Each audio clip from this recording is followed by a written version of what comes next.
Alhamdulillah, wassalatu wassalamu ala rasulillah wa alihi wa sahbihi wa mawalah. Pemirsa UBTV yang dirahmati Allah subhanahu wa ta'ala, rekan-rekan semuanya, rahimahumullah.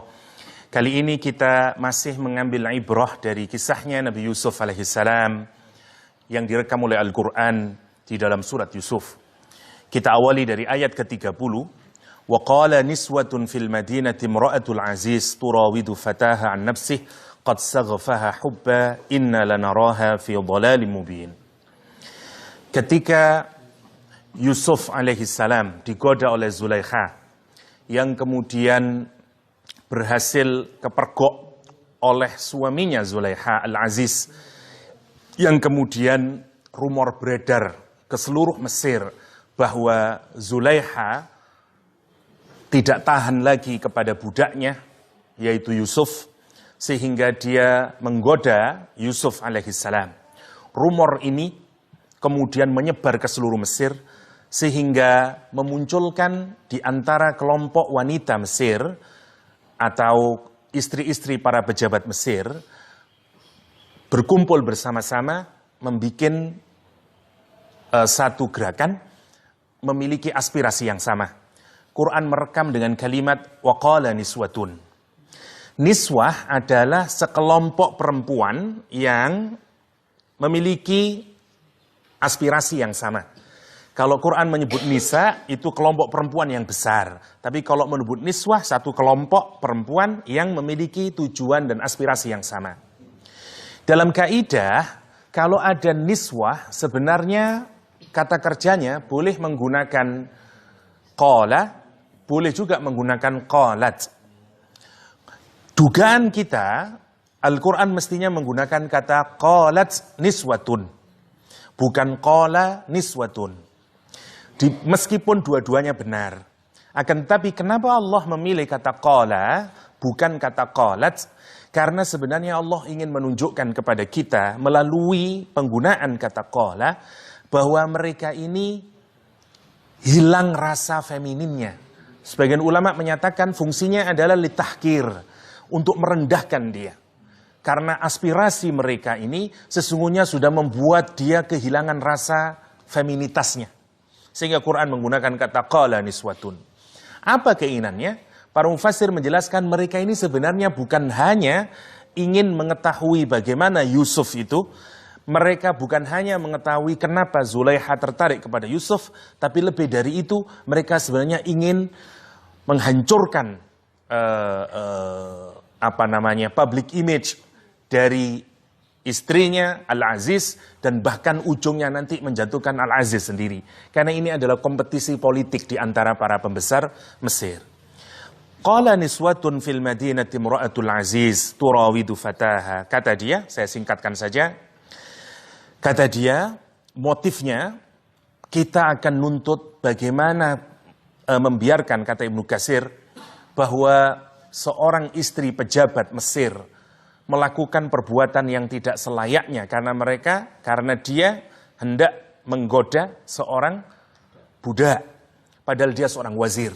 Sementara menteri Mesir itu, kata Ibnu Katsir menulis wa ya'ibna dzalika 'alaiha, dan dia diam saja serasa menghilangkan kasus itu, dan mereka menuntut untuk mencari tahu apa alasan dibaliknya. Maka perempuan itu yang ada di kota itu berkata kata dia, Imra'atul Aziz, istrinya Al-Aziz, turawidu fataha an nafsih, menggoda bujangannya, yaitu Yusuf alaihissalam, agar menundukkan dirinya kepadanya. Qad saghfaha hubba, sungguh dia itu sudah demikian cintanya. Saghaf adalah al-hubbul qatil, kata Ibnu Abbas. Ya, cinta yang mematikan. Karena Anda begitu amat cinta, kata Ibnu Abbas, as-saghaf itu kalau kita cinta seakan-akan cinta itu nanti akan membunuh kita. Ya. Kata Ibnu Abbas, kenapa? Karena saghaf itu hijabul qalb. Jadi hati itu punya tutupnya namanya saghaf. Sementara ini semua tutupnya itu adalah Yusuf. Kata dia, ini sudah keterlaluan Zulaiha ini. Qad saghafaha hubba, inna lananaraha fi dhalalin mubin. Sungguh kami melihat istrinya Al-Aziz, yaitu Zulaiha, berada dalam kesesatan yang amat nyata. Falamma sami'at bimakrihinna, maka ketika Zulaiha mengetahui makarnya mereka, arsalat ilaihinna, maka mereka mengundang, Zulaiha mengundang mereka, wa'tadat lahunna muttaka'an, maka kemudian dipersiapkan bagi wanita-wanita Mesir ini muttaka'an. Muttaka'an dari kata ittaka'a, kalau kita tuh leaning back kita, seperti Nabi Musa menyatakan misalnya di surat Thaha, atawakka'u 'alaiha. Ya, ittaka'a kalau kita leaning. Ini muttaka'an, satu tempat di mana kita bisa menyandarkan punggung kita, di depannya dikasih buah-buahan dan makanan.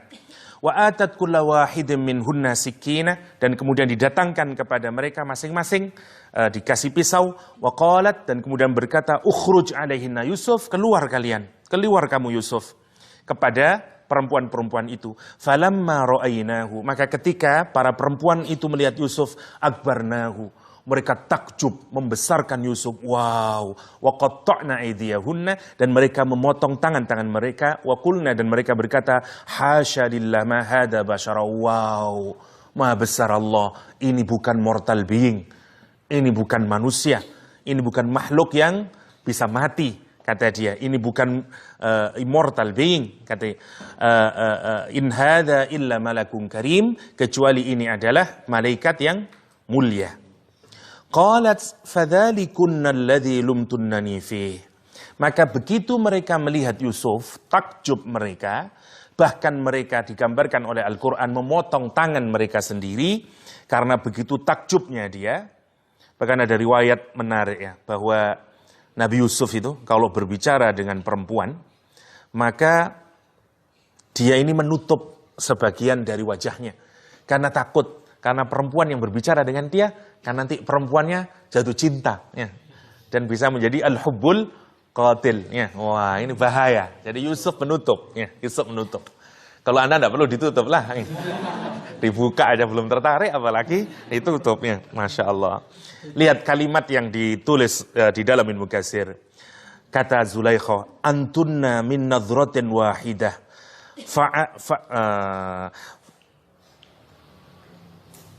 Fa'altunna hakadha fakaifa kok enggak kelihatan.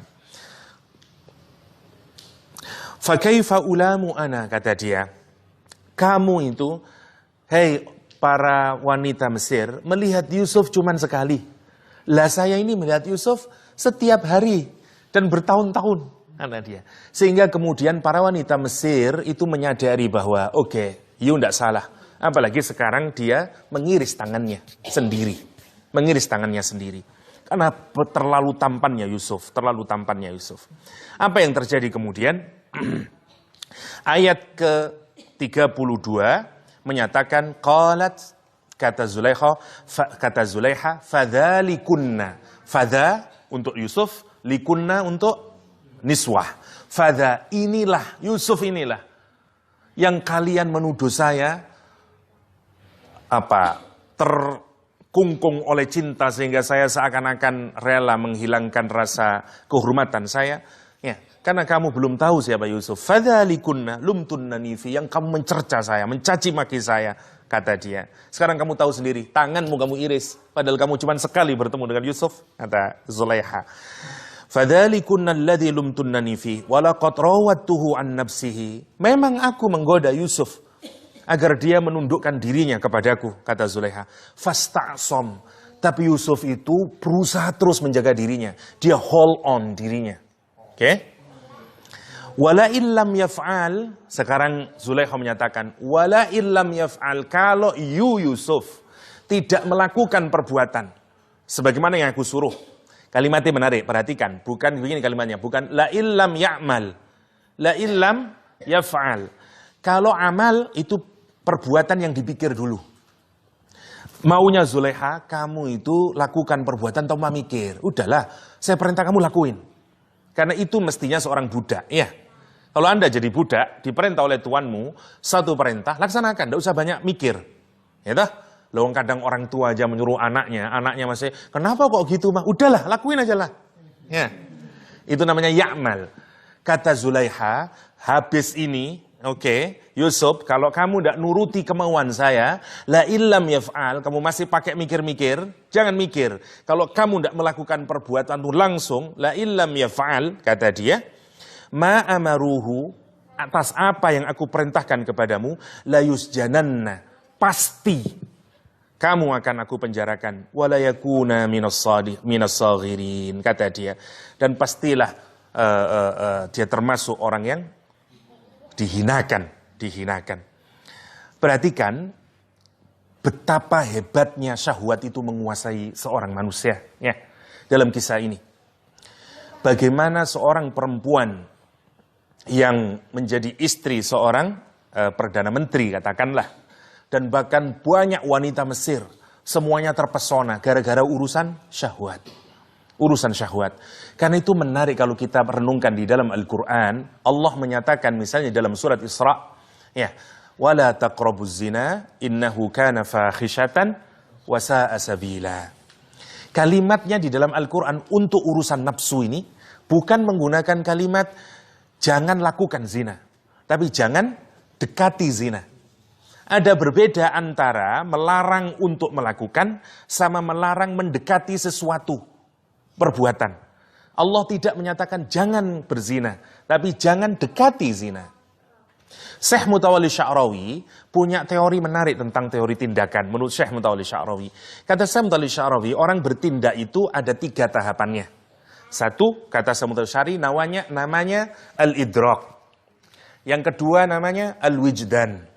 Yang ketiga namanya an-nuzu'. Kalau Anda masuk ke sebuah kebun, mata Anda menatap bunga mawar yang indah dan Anda terpikat pandanganmu, namanya al-idrak. Kalau kemudian indahnya bunga mawar itu meresap masuk ke dalam hatimu dan membuat kamu senang melihat mawar itu dan bahkan ingin memilikinya, namanya al-wijdan. Kalau kemudian tanganmu tergerak karena hatimu sudah sedemikian cinta sama bunga mawar itu dan kemudian memetik bunga mawar itu, namanya an-nuzu'. Perintah Al-Quran terhadap zina itu oleh Allah SWT kita diperintah jangan mendekati zina. Dari mana? Dari al-idrak. Kalau Allah memerintah jangan zina itu dari nuzu'nya. Kenapa? Karena dulu kakek kita Nabi Adam alaihissalam dan Ibu Hawa digoda setan bukan dari nuzu' tapi dari idrak. Berhasil enggak setan? Berhasil. Ada satu pohon yang tidak boleh didekati. Perintahnya, wala taqraba hadhis sajarah. Persis perintahnya. Jangan dekatin pohon. Perintahnya persis sama. Jangan dekatin pohon. Yang nanti disebut dengan pohon khuldi. Kalau zina, jangan dekatin zina. Setan tahu. Kalau Anda orang yang soleh, sudah jelas ayatnya, jangan dekatin zina. Kalau saya suruh zina, tidak mungkin dia mau. Maka yang disuruh adalah idroknya dulu. Ngelihat doang. Maka kata dia, maukah hal adulluka ala sajaratil khuldi? Ya. Maukah kamu aku tunjukkan? Idrok. Maukah kamu, hei Musa, hei Adam, aku tunjukkan kepada pohon kekekalan itu. Wal mulkil la yabla. Dan nanti kalau kamu bisa dapat gitu, kamu akan hidup selama-lamanya nanti di sana. Ya, satu, idrok dulu. Begitu melihat, muncul apa? Wijdan, mulai dulu. Ya, Hawa dan Adam kemudian terpikat untuk mengambil buahnya itu. Dan berakhir dengan nuzu'. Untuk sesuatu yang sangat penting, maka Anda harus stop sejak dari idrak. Tidak Ustaz, saya cuma hanya sekedar WA-an saja. Hanya sekedar Facebookan saja. Idrak, stop. Oke. Kenapa? Saya belum kok, enggak ngapa-ngapain kok. Idrak. Kalau diterusin nanti dia jadi wijdan. Saya enggak ada rasa senang Ustaz. Saya jaga hati saya ini hanya untuk calon suami saya nanti. Tapi yang kamu lakukan itu adalah idrak sekarang. Dan sebentar lagi dia akan jadi wijdan. Dan terus kalau kamu kembangkan dia akan jadi nuzu'. Jadi nuzu'. Itu yang harus kita renungkan. Seorang pemuda datang ke Rasulullah SAW dan dia bilang ke Rasulullah, ya Rasulullah, tolong halalkan zina untukku. Menarik ya. Dia bilang, ya Rasulullah, tolong halalkan zina untukku. Kata Rasulullah tidak marah, tidak menampar orang tersebut. Dan Rasulullah SAW menyatakan kepada orang tersebut, pemuda tersebut menyatakan, kemari kamu. Didekatkan dengkulnya Rasulullah dengan dengkul si pemuda itu. Dan Rasulullah SAW kemudian menyatakan, kata Rasulullah SAW, bagaimana sudikah engkau jika perzinaan itu terjadi pada ibumu? Atuhibbuhu li ummik? Kata dia, izinkan saya Rasulullah untuk berzina. Dia jujur karena dia tidak bisa nahan untuk jelasin apa? Bahwa seksual libido itu amat sangat kuat mendrive kita. Ya, seksual libido itu amat sangat kuat menggiring orang untuk melakukan tindakan. Karena itu Anda bisa lihat banyak sekali orang gagal di dunia ini. Meskipun mungkin dia punya pengetahuan agama, kalau dia bermain-main dengan urusan sexual desire, dengan libido seksual. Psikolog kawakan, ya, ateis dari Austria, namanya Sigmund Freud, sudah bicara tentang kuatnya libido seksual. Ya, yang bahkan kalau Anda, kata Sigmund Freud, kalau Anda menyimpannya, wah, hati-hati, Anda bisa sakit, neurosis, kata dia. Karena itu keinginan itu tidak akan pernah hilang, hanya Anda tekan di alam bawah sadar Anda. Seksual libido itu amat sangat kuat. Orang ini jujur datang ke Rasulullah, pemuda ini, dia bilang, ya Rasulullah, izinkan zina untuk saya Rasulullah. Rasul kemudian menyatakan, kata Rasulullah, atuhibbuhu li ummik? Apakah kamu suka kalau zina itu dilakukan atas ibumu? Kata dia, demi Allah, kata dia, demi Allah, semoga aku yang jadi tebusannya. Ja'alani, kata dia, ja'alani Allahu fidak. Jadikan aku yang jadi tebusan. Kurang ajar, kalau sampai ibuku yang dizinai, lebih baik aku yang mati. Kata dia.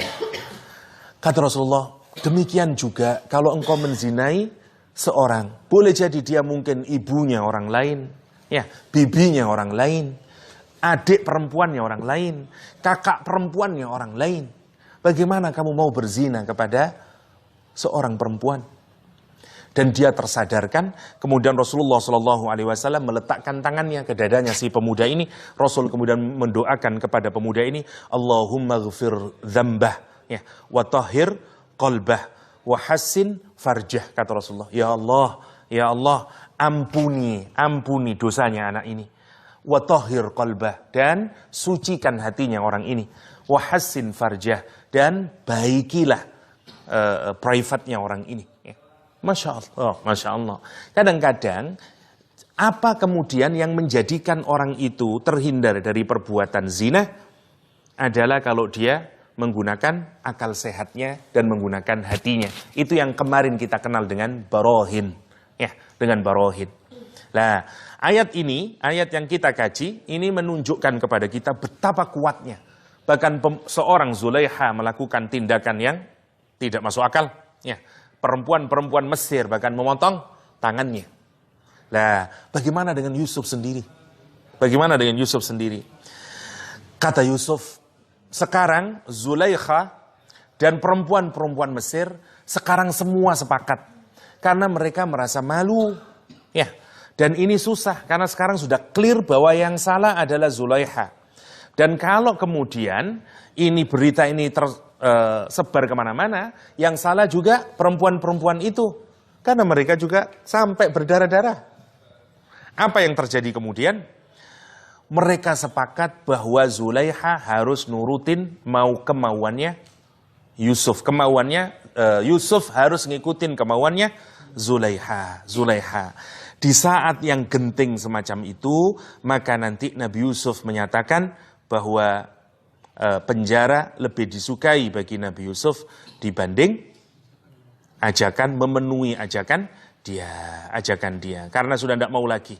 Yusuf tidak mau lagi, ya, karena bahaya. Karena itu lihat Nabi Yusuf menyatakan di ayat ini, qala rabbis sijnu ahabbu ilayya mimma yad'unani ilayhi wa illa tasrif anni kaidahunna asbu ilayhinna wa akum minal jahilin. Lihat, simak bagaimana Yusuf membentengi dirinya.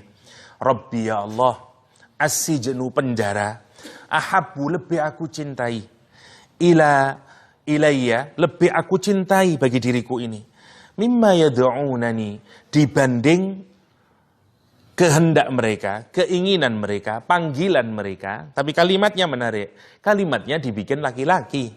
Yad'unani. Kenapa? Karena katanya ini yang punya keinginan agar Yusuf ini nanti dijebloskan kepada penjara, atau dia mau memenuhi keinginannya Zulaiha, sehingga seakan-akan nanti jadi case benar-benar Yusuf menodai Zulaiha misalnya. Itu bukan aja keinginan para perempuan.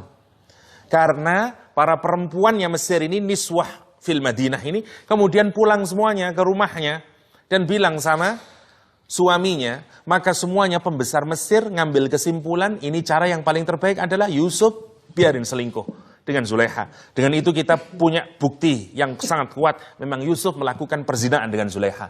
Dan kita mudah menyembloskan penjara. Dan begitu sudah kuat makar yang mereka bikin ini, maka Nabi Yusuf menyatakan, untuk kasus yang kayak begini, ya Allah, as-sijnu ahabbu ilayya mimma yad'unani. Kata dia, sesungguhnya penjara itu lebih aku cintai bagi diriku daripada aku memenuhi undangan mereka, permintaan mereka. Ya, mimma yad'unani ilayhi. Wa illa tasrif anni. Kalau engkau tidak palingkan aku, ya, dari apa? Kaidahunna, dari makarnya mereka, keinginannya mereka. Lihat kalimat Al-Quran lagi menggunakan kata kaidahunna. Karena yang punya keinginan untuk menodai Yusuf sebenarnya bukan hanya Zulaiha. Kenapa? Karena semua perempuan itu juga mau. Karena itu menggunakan kata kaidahunna. Tetapi karena Al-Quran menggunakan kata kaid, ada niatan di balik itu. Selain sekedar berzina. Niatannya adalah bagaimana Zulaiha dan Al-Aziz down posisinya dalam political realitas di Mesir saat itu. Itu maunya. Ya. Asbu ilaihinna. Aku ini pasti akan menimpa kepadaku. Kalau engkau tidak palingkan dari godaan ini ya Allah, makar mereka ini ya Allah, maka pasti nanti ujungnya aku juga akan bisa terjatuh. Kata asbu itu menarik. Asbu itu sama satu akar kata dengan kata sobi. Ya, apa sobi? Anak-anak. Ya, anak-anak. Asbu itu maksudnya kalau Anda melakukan tindakan seperti anak-anak. Kalau Anda melakukan tindakan seperti anak-anak, Anda tidak pakai berpikir. Maksudnya begitu. Nanti kalau saya digoda terus, saya dipaksa terus, apalagi saya masuk dalam plan, plot mereka, yang terjadi adalah nanti saya bisa jatuh ke dalamnya, kata Nabi Yusuf alaihissalam. Wa akum minal jahilin. Kalau aku terjatuh, sungguh aku akan menjadi orang yang jahil. Jadi orang yang jahil. Maka orang yang jahil, menurut Al-Quranul Karim, bukan mereka yang bodoh. Nah, apakah Nabi Yusuf bodoh? Enggak. Kenapa kok menyatakan kalau aku sampai melakukan zina wa aku minal jahilin? Kenapa? Karena orang jahil adalah orang yang akalnya tidak berfungsi lagi. Tidak mampu mengendalikan nafsunya. Kalau orang itu akalnya tidak mampu mengendalikan nafsunya, namanya jahil. Kenapa? Karena terlalu bersyahwat. Karena terlalu marah. Karena terlalu benci. Itu yang disebut dengan jahil. Itu yang disebut dengan jahil. Ya. Wa akum minal jahilin. Fastajaba lahu rabbuhu. Maka Allah mengabulkan kemudian. Ya, Rabbnya, yakni Allah SWT mengabulkan doanya Nabi Yusuf. Fasarafa anhu kaidahunna. Dan dipalingkan kemudian Nabi Yusuf dari plot yang mereka bikin ini. Innahu huwas sami'ul alim. Sesungguhnya Allah dialah as-sami' al-alim, yang maha mengetahui lagi maha lagi mendengar, lagi maha mengetahui.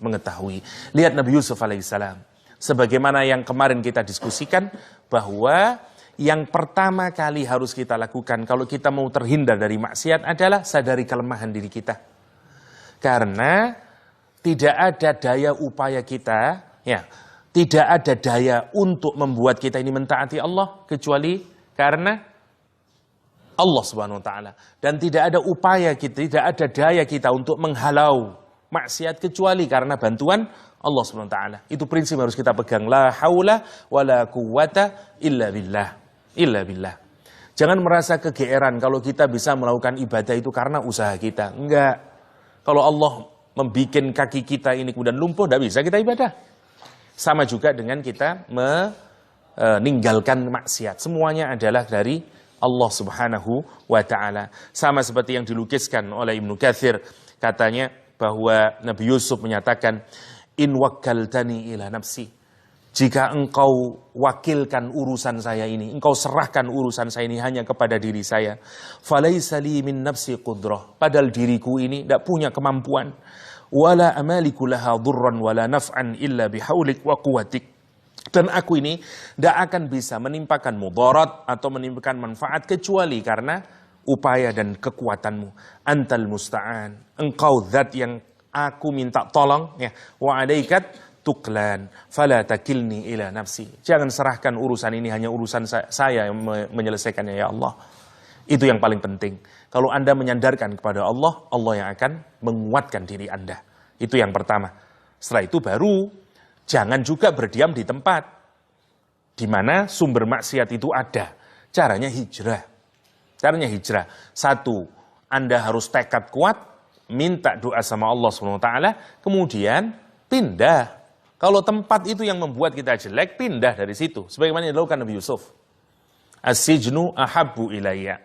Sebagian ulama menyatakan, ini doanya Nabi Yusuf sebenarnya bisa menjadikan doa yang lebih baik. Misalnya doanya, katanya, misalnya mintalah dipindahin bukan dalam penjara, tapi di tempat yang lain yang memungkinkan untuk jauh dari maksiat tersebut. Karena itu hati-hati kalau berdoa yang spesifik. Karena boleh jadi doa yang spesifik itu dikabulkan oleh Allah SWT dan benar-benar diletakin penjara. Saya kurang suka dengan pendapat mufassir yang demikian. Bagi saya, hatta doanya Nabi Yusuf alaihissalam ini doa yang paling terbaik. Karena memang kalau tidak dari penjara, bagaimana Nabi Yusuf bisa nanti menjadi Minister of Finance? Ya, sehingga tetap ini tidak ada jeleknya.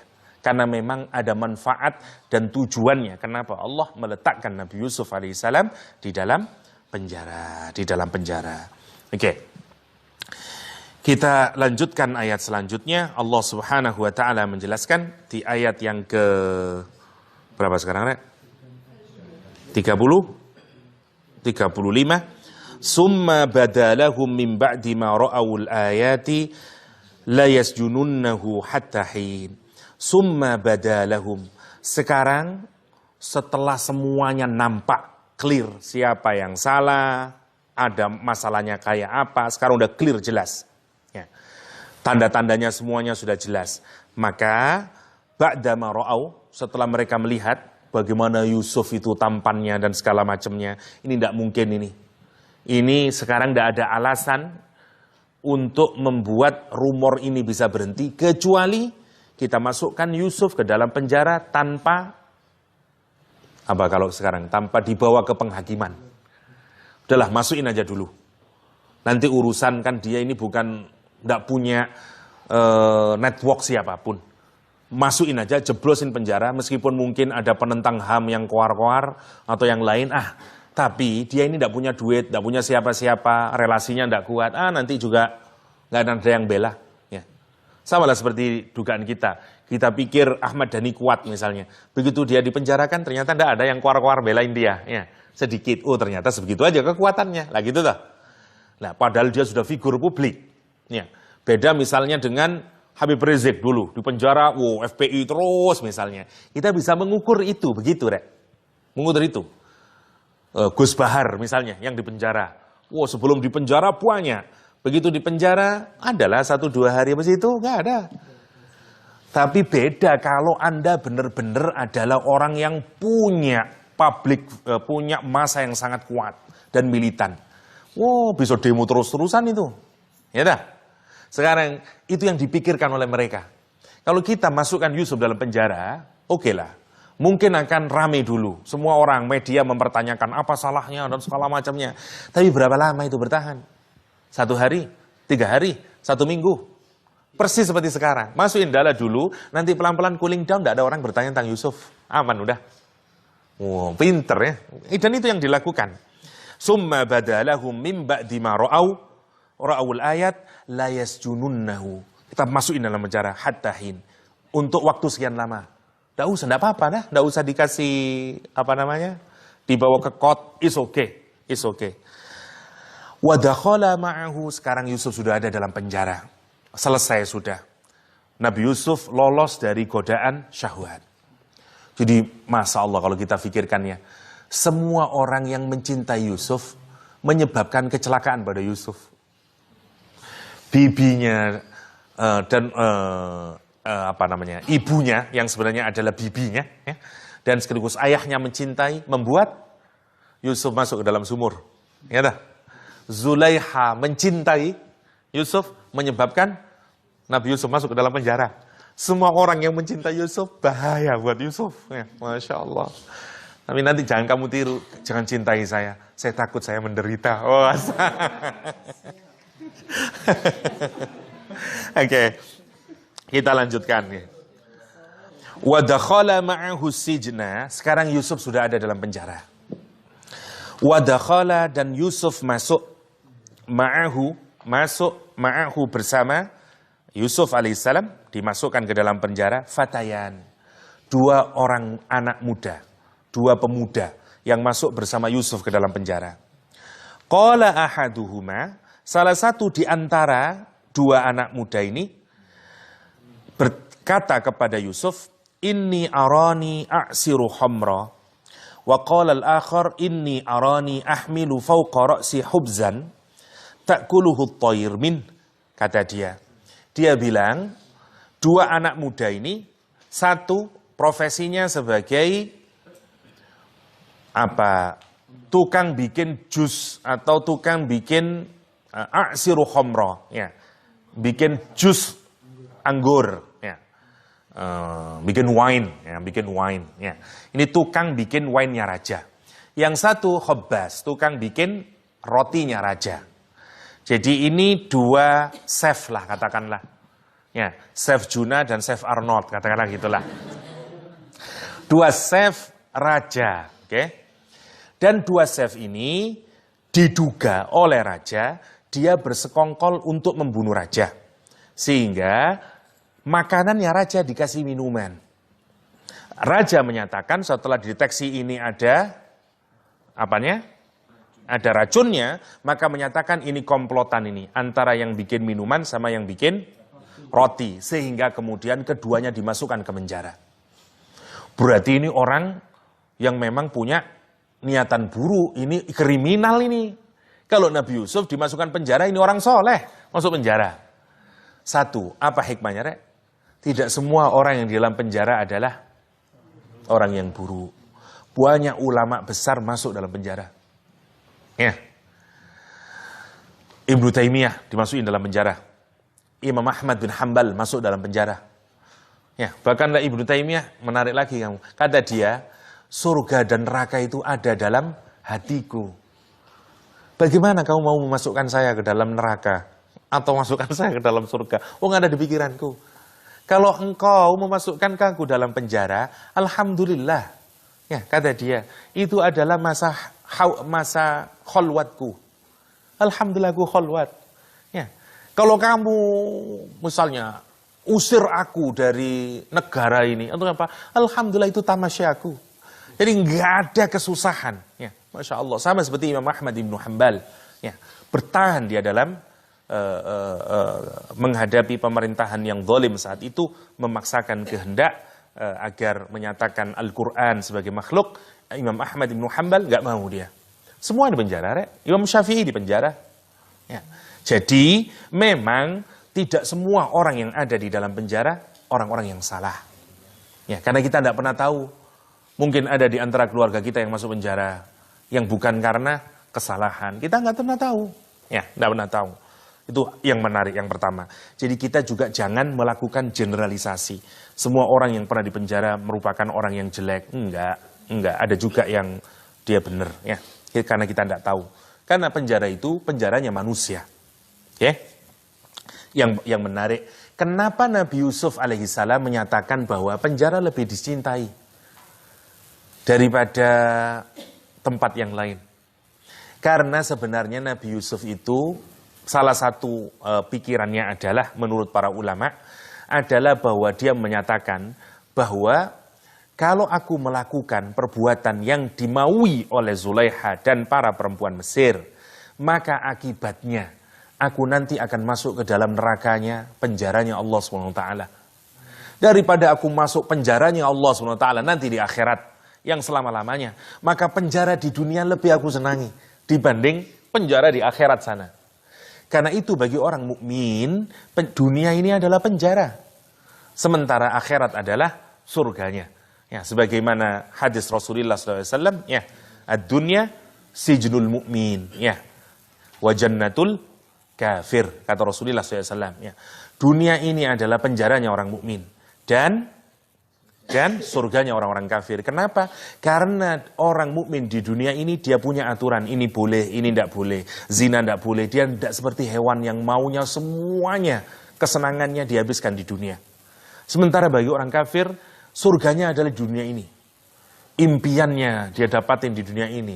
Rumah yang dia ingin-ingin dan cita-citakan ada di dunia ini. Dan semuanya. Ya, sementara kita, enggak. Kita enggak. Kita tidak mendapatkan kesenangan yang paripurna di dunia ini. Ya, karena memang kita tidak pernah mendapatkan kenikmatan yang paripurna di dunia. Bagi orang beriman, kenikmatan paripurnanya adalah ada di surga. Yusuf bersama dua orang ini masuk ke dalam penjara. Yang pertama, salah satu dari keduanya bilang, Yusuf, saya bermimpi. Inni arani, kata dia, aksiru khamra, mimpi saya itu bikin wine. Aksiru itu dari asir, jus, ya. Saya juicing wine, ya. Juicing wine, anggur maksudnya, ya. Bikin jus dari anggur, nanti jadinya khamr. Kayak wal mu'sirat, ya. Squeezing itu, ya. Wal mu'sirat kalau ada mendung, terus kalau nanti dia mengeluarkan hujan, rintik hujan, namanya mu'sirat dalam Al-Quran. Ya. Wal mu'sirat. Oke. Kata dia, inni arani a'siru khamra. Aku bermimpi, aku itu bikin wine. Wa qala al-akhar, dan yang lain, satunya lagi berkata, inni arani ahmilu, aku bermimpi, aku membawa fauqa ra'si, di atas kepalaku ini, khubzan, roti. Ta'kuluhu, kemudian dimakan at-tayru, burung. Aku bawa roti, terus burung makan rotiku itu. Minhu, darinya. Oke. Nabi'na bi ta'wilih. Tolong kasih informasi takwilnya dari kedua mimpiku ini. Inna naraka minal muhsinin. Sesungguhnya kami melihatmu sebagai orang yang ihsan, muhsin. Sebagai orang yang baik banget. Menarik, saya tanya. Kira-kira butuh berapa lama Anda menilai seseorang menjadi, Anda menyebut karakter Anda sebagai orang yang muhsin? Lama, Rek. Tidak 1 hari, 2 hari. Orang ini bergaul. Kamu kalau di penjara, ketemu dengan segala macam itu. Diperhatikan, Yusuf ini beda sendiri. Akhlaknya, sikapnya, wataknya, dan baiknya, ibadahnya, semuanya. Itu menjadi jalan dakwah bagi orang. Satu, dakwah yang pertama dilakukan Nabi Yusuf. Dakwah bil hal. Tidak harus ngomong orang dakwah itu. Dua orang ini sudah mendekat kepada Yusuf. Gara-gara apa? Amalnya Nabi Yusuf. Sehingga dia bisa berkata, minal muhsinin. Minal muhsinin. Sampai dia menyatakan Yusuf itu adalah orang yang kalau melakukan perbuatan amat sangat baik. Baik kepada Allah, baik kepada orang lain, baik kepada siapapun saja. Innahu minal muhsinin, inna lanaraka minal muhsinin. Dia sudah observing, sampai dia mengutarakan sesuatu yang private kepada Yusuf. Anda tidak akan membicarakan sesuatu yang private kepada seorang kalau Anda sudah merasa nyaman dan yakin sama orang tersebut. Dua orang ini datang mendekati Yusuf. Sebagian mufassir menyatakan sebenarnya dua orang ini tidak mimpi, cuman ngetes Yusuf alaihissalam. Satu pendapat dijelaskan, tapi pendapat yang umum enggak, dua-duanya mimpi. Yang satu mimpi bikin anggur, anggurnya diberikan kepada raja. Yang satu bikin roti, rotinya diletakin di atas kepalanya, burung kemudian memakan sebagian roti yang ada di atas kepalanya. Nabi Yusuf kemudian menyatakan, kata Nabi Yusuf, qala la ya'tikuma ta'amun turzaqanihi. Yusuf berkata, kamu tidak akan mendapatkan makanan, yang makanan itu nanti akan menjadi rizkimu, diberikan kepadamu. Nabi Yusuf, nanti kamu akan dapat makanan. Lah sebelum makanan itu datang nyampe kepada kamu, illa nabba'tukuma, saya sudah akan menceritakannya. Bitakwilihi, dengan takwilnya apa mimpi tadi. Qabla ayyatiyakuma, sebelum kedua makanan itu datang kepada kamu. Dzalikuma mimma 'allamani rabbi.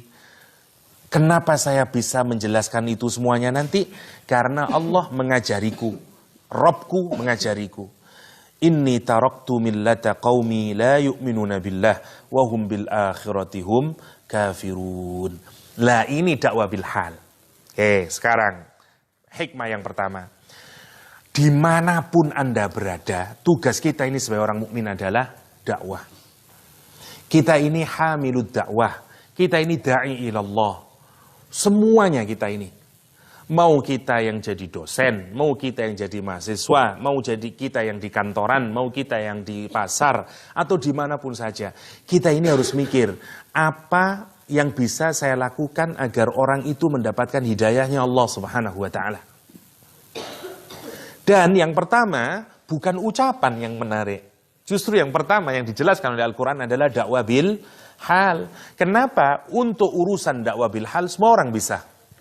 Ya dah. Semuanya saya bisa apa Ustadz? Saya bisanya ngundang-ngundang pakai WA. Lakuin. Saya bisanya apalah. Hatta Anda di penjara tidak berhenti tugas Anda menjadi da'i ilallah. Itu yang pertama. Oke?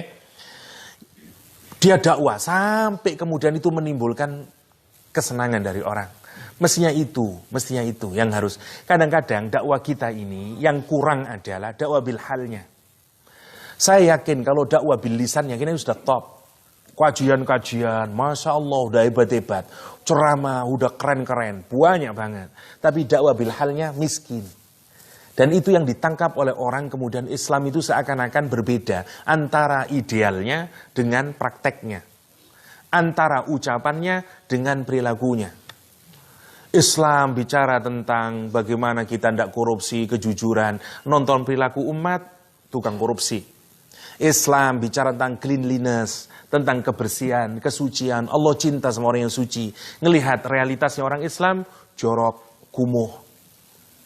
Nah, itulah kadang-kadang yang membuat orang lain itu tidak tertarik dengan Islam. Bukan kepada ajarannya, tapi karena dakwah bil hal kita yang kurang. Karena itu mari, ini tugas kita bersama-sama. Dakwah bil hal harus kita lakukan. Ya, dengan kemampuan kita masing-masing. Masing-masing. Nah, mestinya itu juga yang harus dilakukan. Ya, kritik kita ke dalam, terutama bagi orang-orang Islam yang ada di negara-negara mayoritas non-Muslim adalah, pastinya yang harus juga sama tingkat aktivitasnya adalah selain dakwah bil lisan, dakwah bil hal. Bagaimana membuat orang Barat itu terpesona, ngelihat kejujurannya orang Islam, baiknya orang Islam, dan segala macamnya. Nanti orang itu akan merasa butuh dia. Bukan mereka tidak mau dengan orang Islam. Itu yang pertama. Ini bukan berarti kita menganggap salah ya orang Islam yang ada di Barat, sama sekali tidak. Tapi maksud saya ada dua hal itu yang harus kita lakukan bersama-sama. Satu dakwah bil hal, yang kedua adalah dakwah bil lisan. Dakwah bil lisan. Ya. Oke. Yang kedua, dakwah bil lisan itu mencakup apa yang paling penting? Kata Al-Quran yang pertama tentang tauhid, yang kedua tentang yang pertama tentang Allah, yang kedua tentang Nabi, yang ketiga tentang Yaumul Akhir. Itu pokok dari ajaran agama. Dan itu yang diomongin oleh Nabi Yusuf. Dan menariknya, Nabi Yusuf ngambil kesempatan bagaimana saya bisa mendakwai. Kita juga harus begitu. Tentu harus lihat, caranya harus baik. Audiennya datang. Dia senang. Karena kalau Anda harus tahu juga kapan saya mendakwai bil lisan. Bagaimana saya mendakwai bil lisan. Kapan dakwah bil lisan itu efektif? Ya, dan bukan dengan caci maki. Kamu wis masuk Anda ada begitu itu. Lihat, dia sudah sebelum keluar kata-kata yang dilakukan apa? Haliyahnya dulu dibaiki. Dakwah itu akan efektif kalau Anda melakukan dua hal. Kepribadianmu baik, omongannya baik. Efektif dakwah itu. Omonganmu baik, perilakumu tidak baik, nggak efektif. Nanti akhirnya orang akan lari. Ya. Kamu udah bisa ngomong, amalmu baik masih lumayan. Orang akan masih taat. Dia nggak bisa ceramah Ustaz, cuman perilakunya Masya Allah Ustaz. Nah, ya tak. Kita ini harus dua-duanya. Karena itu yang dicontohkan oleh Nabi Yusuf alaihissalam, bilhal dulu. Bilhal dulu. Setelah itu baru bil lisan. Meskipun tidak harus semacam itu. Itu idealnya. Ustaz, saya kalau nunggu dakwah bilhal saya baik, kapan saya bisa nasihatin orang? Iya, itu ideal. Kalau belum bisa ideal, ya nggak apa-apa. Tapi kita harus selalu mikir kayak begitu itu. Mikir kayak begitu itu. Ya. Sebagaimana para ulama-ulama kita itu, Masya Allah, Imam Nawawi, renungkan Imam Nawawi. Imam Nawawi, salah satu imam paling besar dalam madhab Syafi'i. Suatu hari dia ke pasar. Ada orang mencuri imamahnya. Bayangin ya, dia jalan di pasar, dicuri imamahnya. Apa yang dilakukan oleh Imam Nawawi? Dikejar sama Imam Nawawi. Cuman kalau Anda mengejar, kamu bilang apa? Maling, maling, maling. Ya, gitu. Imam Nawawi enggak. Imam Nawawi enggak. Imam Nawawi ngomongnya, hei katakan aku terima. Kul qabiltu, kul qabiltu. Jadi Imam Nawawi lari sambil ngomong, kul qabiltu ya fulan, kul qabiltu, kul qabiltu. Itu kata Imam Nawawi. Kenapa?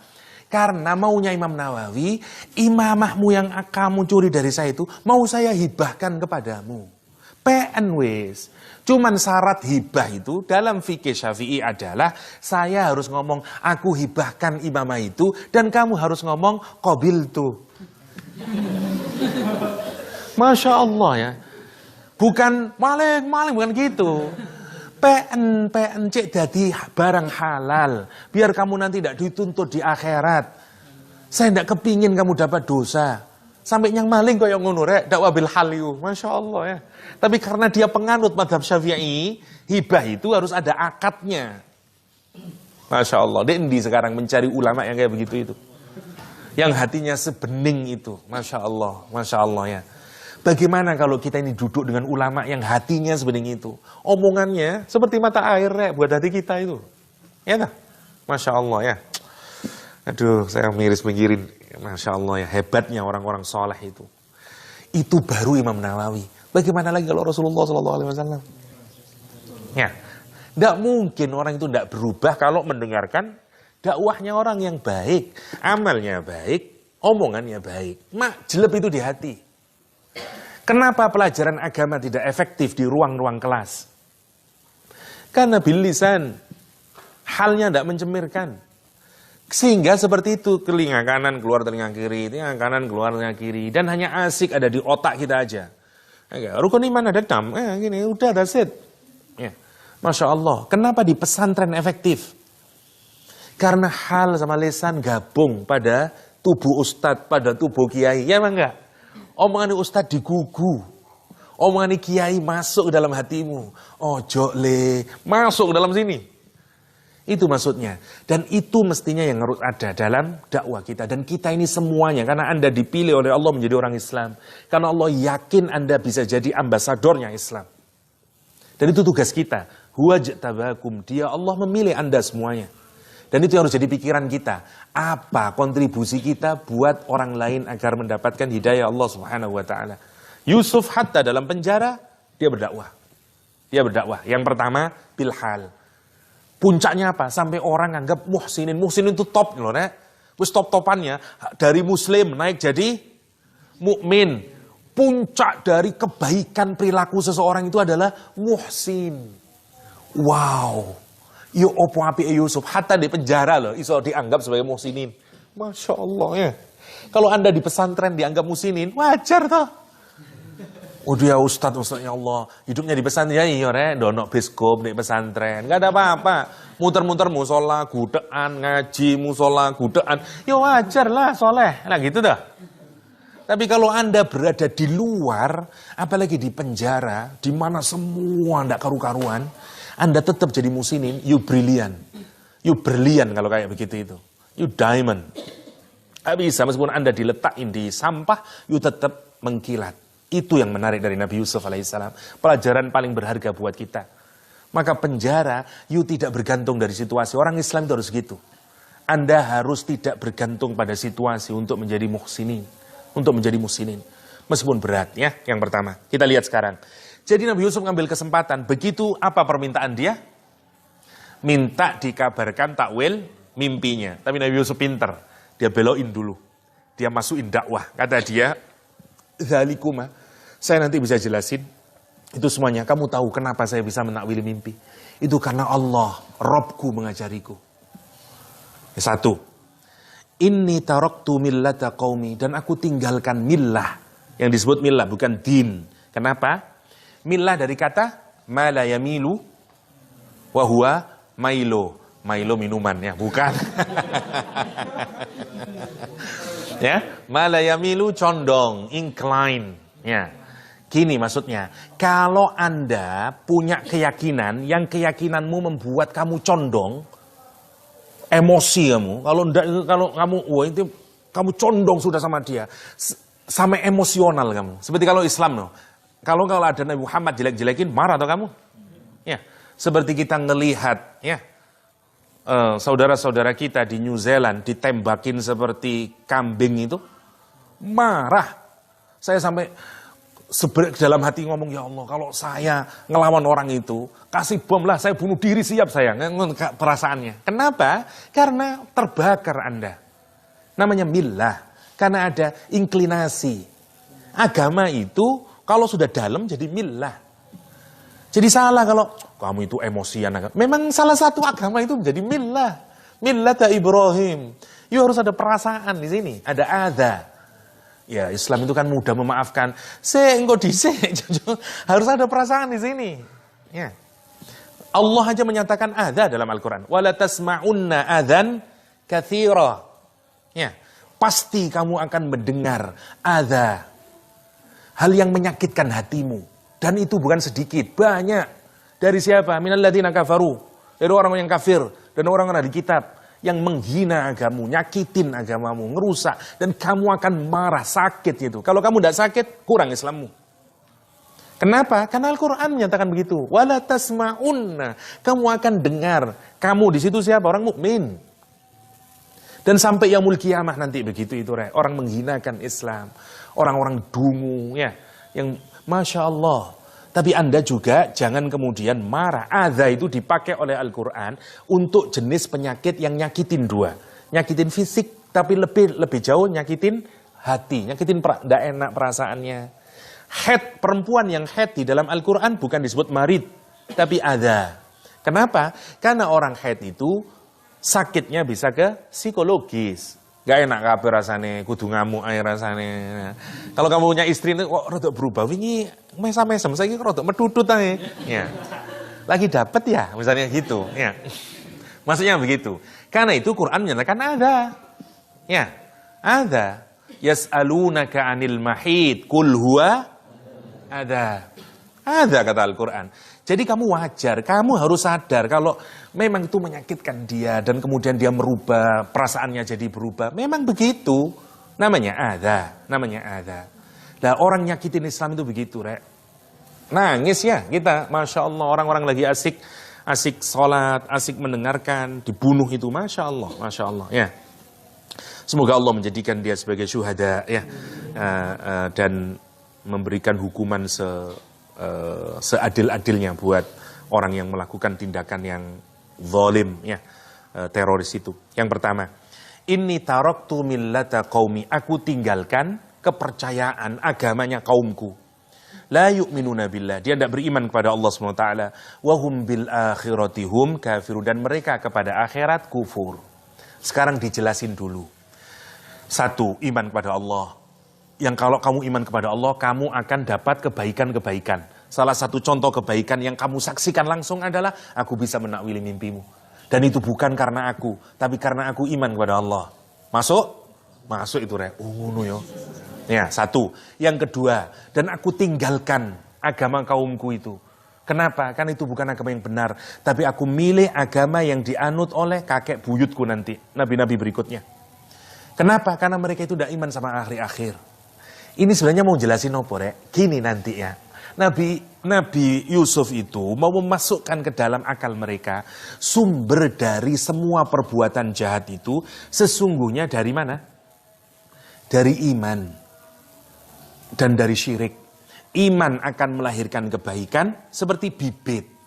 Kalau bibitmu baik, yang tumbuh adalah semuanya kebaikan. Kalau bibitnya jelek, tinggal tunggu saatnya, dia akan melahirkan kejelekan. Kalau Anda lihat kenapa ini ada orang mau meracun rajanya, itu akarnya bukan karena dia iri. Akarnya sebenarnya apa? Syirik. Maka kalau kamu ngobatin hanya dari sekedar kamu irinya, nanti suatu saat akan muncul lagi itu. Karena bibitnya yang salah. Syiriknya yang harus dibenain dulu. Itu maunya oleh Nabi Yusuf. Karena itu dikasih itu oleh Nabi Yusuf ya. Satu ayat lagi. Wattaba'tu millata abai, kata dia. Dan aku mengikuti millahnya mbah-mbahku, ayahku, Ibrahim, Ishak, Yakub. Satu kali ngomongan mengajarkan prinsip iman. Iman kepada Allah, iman kepada anbiya, iman kepada hari akhir. Yang pertama dulu, iman kepada Allah, iman kepada hari akhir. Dua ini yang paling penting. Anda hanya akan bisa melakukan perbuatan baik kalau Anda melakukan salah satu di antara dua itu. Anda tahu Allah atau Anda sadar tentang hari akhir. Sekarang sampai renungkan, kenapa Anda mau melakukan amal ibadah? Pasti jawabannya di antara salah satu itu. Tidak akan pernah keluar dari situ. Kenapa sampean mau sedekah? Ya karena biar dapat pahala, Ustaz. Akhirat berarti. Kenapa kamu sedekah? Nggak tega saya, Ustaz, sama orang itu. Ya semogalah dari amal itu saya dijauhkan dari nerakanya Allah SWT, akhirat. Kenapa kamu sedekah? Allah merintahkan saya untuk sedekah, Ustaz. Sama seperti kekasih yang memerintahkan saya untuk melakukan sesuatu. Apa saya yang diminta oleh kekasih? Dengan sangat senang saya melaksanakannya. Saya baca Al-Quran, Allah menyatakan, suruh wa anfiqu mimma razaqnakum. Itu berdenting di telinga saya. Dan saya nggak enak rasanya kalau saya tidak memberikan sedekah. Wah, dia ma'rifatullah. Ya. Ini para wali, ngono-ngono ya. Kayak begitu.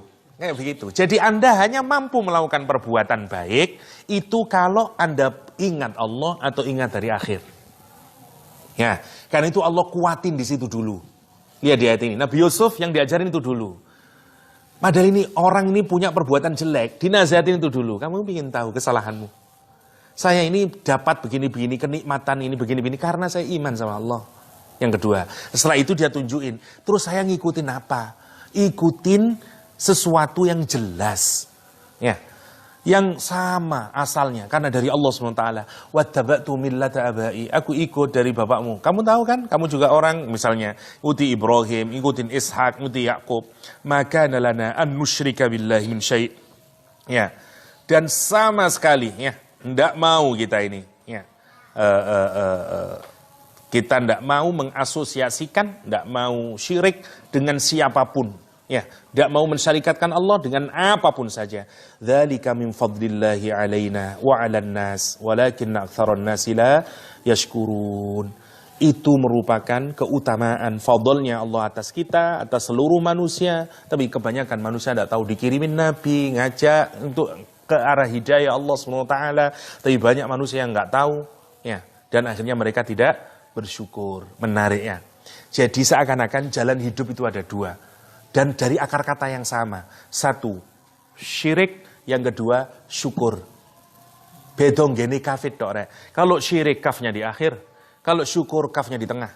Tapi sebenarnya apa makna syukur? Anda tidak mensyarikatkan dengan Allah. Anda tidak mensyirikkan Allah SWT. Anda bersyukur. Kapan Anda dianggap tidak bersyukur? Anda dikasih uang sama Allah, Anda tidak bersyukur sama Allah. Karena Anda merasa uangnya dari bos Anda.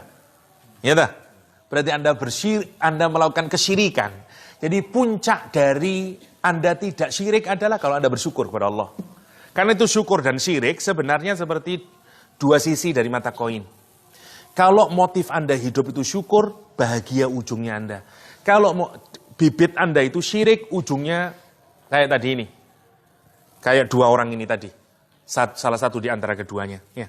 Karena itu kemudian setelah diajarin, didakwain, baru masih diingatin lagi. Sekarang diajak mikir, lihat cara dia mengajarkan, rek.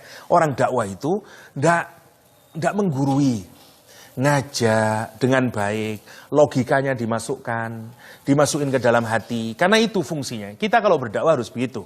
Sapa otaknya, sapa hatinya, ya. Jangan cuman sekedar, ya harus dua, karena itu agama. Karena itu agama. Lihat, ya sahibai sijn. Pakai panggilan yang indah.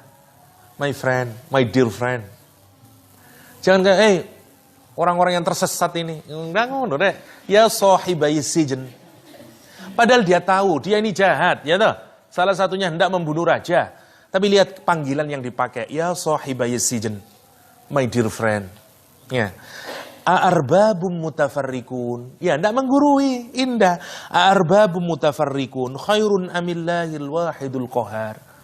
Apakah kamu memiliki banyak Tuhan-Tuhan yang sangat banyak? Itu lebih baik daripada kamu memiliki satu saja Allah. Al-Wahid, Al-Qahar. Yang satu dan yang maha kuasa. Kalau kamu punya banyak, ibaratnya sekarang, arbab, kenapa dipilih arbab? Seperti tuan dengan budak.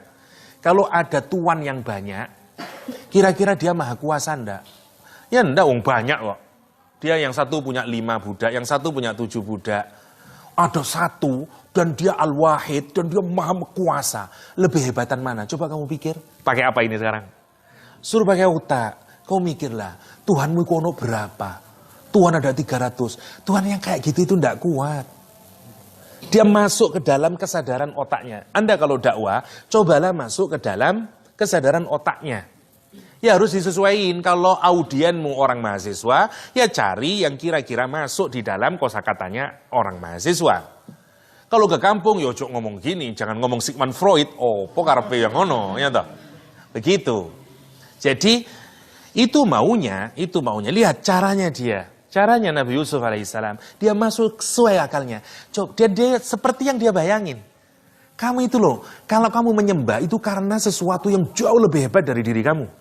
Sekarang kamu bayangin, ada tuan yang sangat banyak. Masing-masing punya budak-budak. Tapi ada satu tuan, tidak ada tunggalnya ini. Dan dia maha, lebih hebatan mana? Arbabum mutafarriquna khairun, lihat kalimatnya. Amillahi al-wahidul qahar. Masya Allah ya. Indah sekali cara dia melakukan logika. Itu yang menarik kalau kita pikirkan. Kita lanjutkan besok hari insya Allah minggu depan karena sudah menjelang maghrib. Sampai di sini kesimpulannya adalah satu, dimanapun tempat harus kita jadikan menjadi lahan kita berdakwah. Dimanapun tempat tidak jadi alasan buat kita untuk tidak memperbaiki diri kita sampai mencapai pribadi yang paling terbaik. Hatta penjara bagi Nabi Yusuf tidak menjadi halangan beliau untuk menjadi orang muhsinin. Yang kedua, dimanapun tempat harus menjadi upaya kita untuk mengajak orang mendapatkan hidayahnya Allah Subhanahu wa ta'ala. Adapun upaya untuk mendapatkan hidayah Allah Subhanahu wa ta'ala, ya berdakwah, caranya adalah yang pertama adalah melakukan dakwah bil hal. Kombinasi antara dakwah bil hal dan dakwah bil lisan. Dakwah bil hal amat sangat penting. Karena dakwah bil hal, kalau haliyah Anda sudah sangat baik, maka dakwah bil lisan Anda akan sangat efektif diterima oleh orang. Dan dakwah bil lisan itu yang paling harus dimatangkan, dimasukkan ke benak orang adalah 3 prinsip yang paling utama. Ya, 1, ma'rifatullah. Yang kedua, ma'rifah yaumil akhir. Dan ma'rifatur rasul. 3 itu yang paling penting sebagaimana dakwanya Nabi Yusuf alaihissalam. Yang kedua, panggil mad'u Anda, orang yang didakwai dengan panggilan yang baik. Sapa dia? Dia sahabatmu, dia temanmu. Sebagaimana Nabi Yusuf memanggil dengan kalimat yang indah, ya sahibayis sijni. Ya. Dakwalah dengan 2 pendekatan, intelektual dan spiritual. Karena 2 itu adalah bagian paling vital pada diri manusia. Kalau Anda hanya menyentuh spiritualnya, nanti kadang-kadang akan lemah itu. Kalau Anda hanya menyentuh intelektualnya, suatu saat dia juga akan rapuh. Tapi kalau Anda menyentuh dua-duanya, spiritual dan akalnya, itulah kebenaran.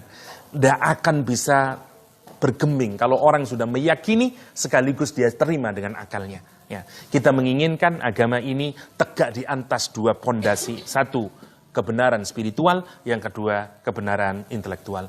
Itu saja, semoga ada manfaatnya. Hadanallahu wa iyyakum ajma'in. Wa sallallahu ala nabiyyina Muhammadin wa ala alihi wa sahbihi wasallam. Wa akhiru da'wana alhamdulillahi rabbil alamin. Wassalamualaikum warahmatullahi wabarakatuh.